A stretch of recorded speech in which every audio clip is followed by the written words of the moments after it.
Which new pact has changed the geopolitics of Indian Ocean?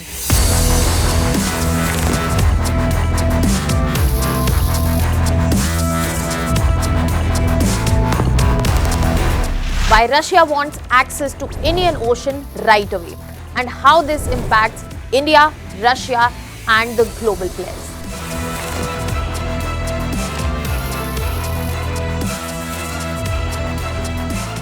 For decades, Russia has focused only on the Arctic, the Baltic and the Black Sea.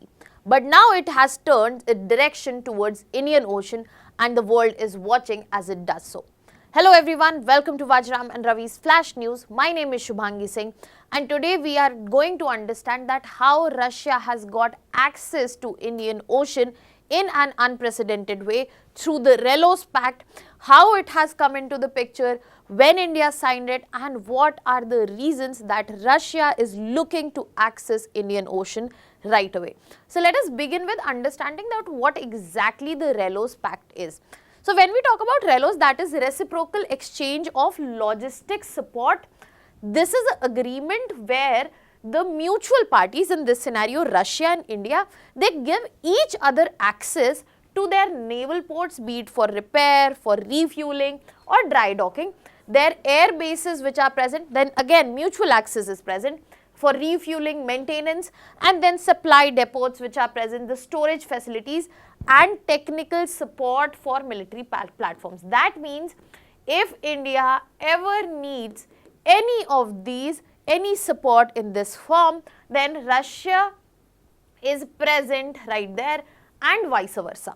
So that means the ports which are at Russia and the ports which are at India, they are exclusively available for these.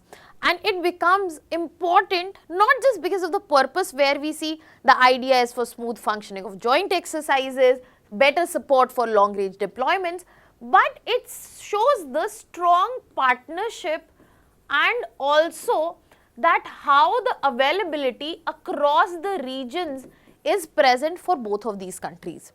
And in this context, in the geopolitical context also, this is unprecedented and significant in the way that this is the first time that India has signed such a comprehensive logistics pact with a non-West major power, and Russia being a long time ally for India seemed like a suitable choice as well.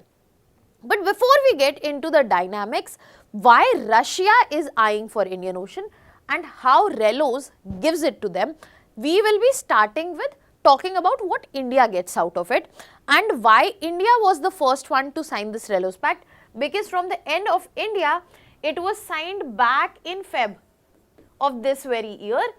It is Russia that signed and agreed to this and passed it through their legislative process just before the President Putin's visit in Delhi. Now when we talk about India's advantages, this RELOS Pact gives a direct access to Russia's vast military geography, be it the key bases which are present, the Russian military installations and also whole of the Northern Sea route. So that means India will be present and will have accessibility to Arctic naval bases, to the Far East ports present in Russia and Pacific maritime facilities as well, where the northern air bases would be covered, the Northern Sea route will be covered and the long distance missions which are the difficult ones, India will have facilitation there. This is not the only reason that India has signed this pact. It's not just the access, it is also the support that we have had, especially from Russia in terms of platforms. So when we're talking about platform, 60 to 70% of present Indian military inventory is from Russia. Now, this Russian origin platform has maintained and facilitated easier access and maintenance of Sukhoi jets, Talwar class frigates and submarines. Now, this accessibility into Russia will further enhance this support. Now there will be improved spare parts and repair ecosystem which will be facilitated. Furthermore, if you look at the geopolitical level, the multi-alignment that India has always talked about, that the world should not be concentrated or revolving around one particular country. There shouldn't be a unipolar or bipolar world. In this particular context, multipolarity becomes very important as a significant agenda from India's end.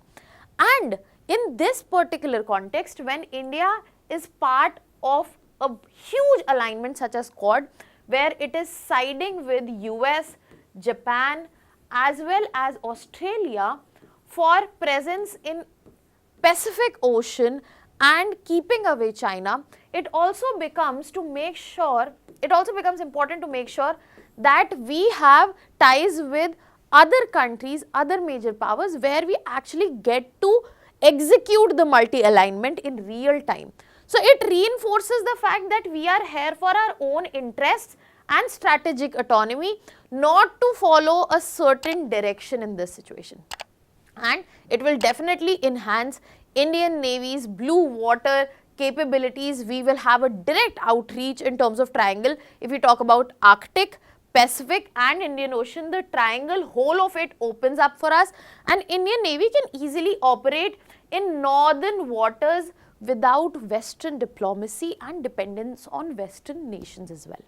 So this is a good enough reason to understand that how India is balancing the world, the multi-alignment, getting advantages out of it, maintaining strategic economy and also enhancing capabilities. Now moving to the second side of this, where we get to see what Russia gets in this scenario.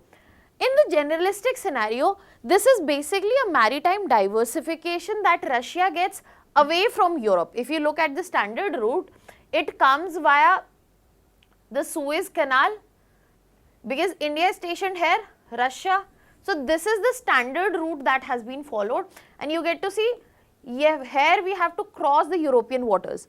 So this is a diversification mean for Russia. It is also re-establishing that we have global naval presence, and what would be a more suitable partner than India on especially entering Indian Ocean. So all in all, it indicates two important things. First, that the value of and the strategic presence of Indian Ocean cannot be emphasized enough, be it in terms of the trade volume that passes through this particular zone, be it coming from Suez Canal, and then we have Malacca Strait as well here. And another thing, that choke points are present, and also presence of US military bases, be it in Diogo Garcia, be it in Oman or be it in Djibouti. That means US has presence here, China is trying their best to find their presence, India is trying to counter that, but the only major player missing from this scenario seems to be Russia, and Russia also wants to set its foot in this particular zone. Now this seems the valid enough reasons to Russia to enter this space. First, diversification, yes. Second, the increasing importance of Indian Ocean in terms of trade volume, choke points and the presence of global powers, and the fight therein exists. But another question that arises right away here is the fact why Russia wants it immediately. Why Russia decided to sign it just 2 days before the visit of their president to Delhi. Now we will be moving to that particular factor and starting with the first reason. We understood about the maritime diversification, yes, but why maritime diversification immediately? Because just after the Russia-Ukraine war, the Europe situation for Russia has worsened and they have to redefine their maritime strategy. European maritime routes are not available for them, they are compromised, NATO surveillance is intense, and be it Baltic or North Atlantic, these are, including Black Sea, heavily militarized. Apart from that, if you look at Mediterranean route, the Mediterranean Sea and the Suez Canal part, they are constrained by geopolitical tensions. In simple manner, they are choke points and they can be used as leverage by Western nations. Now, Russia in this situation needs a sanction-proof access route, and which can be available through Indian ports, given that India is one of the beneficiaries of discounted crude oil and the materials coming in from Russia.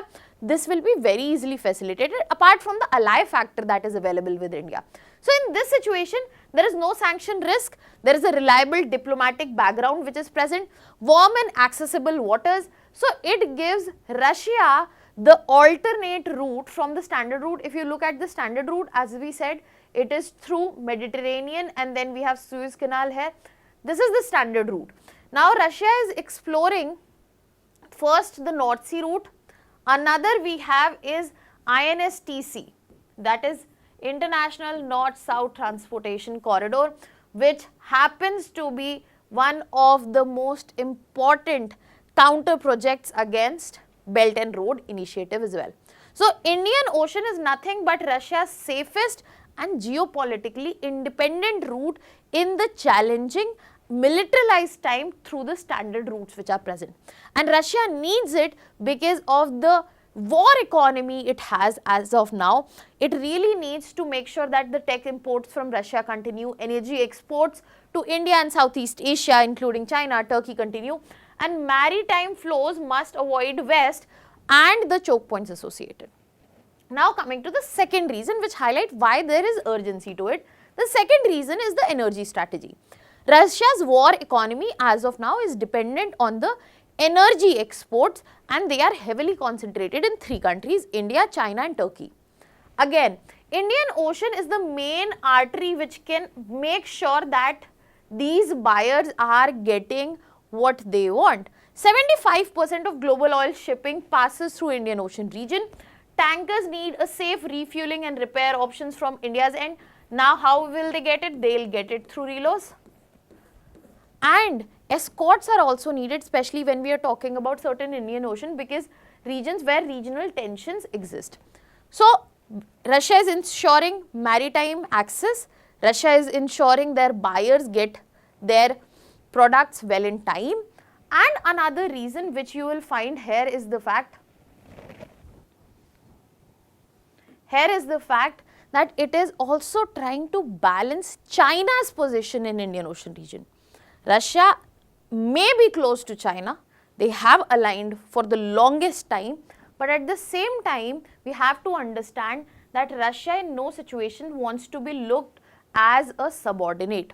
So China also has, just like US, China has a very prominent naval presence in the Indian Ocean region, be it the Djibouti, then we have Gwadar that is in Pakistan, Sri Lanka and Myanmar.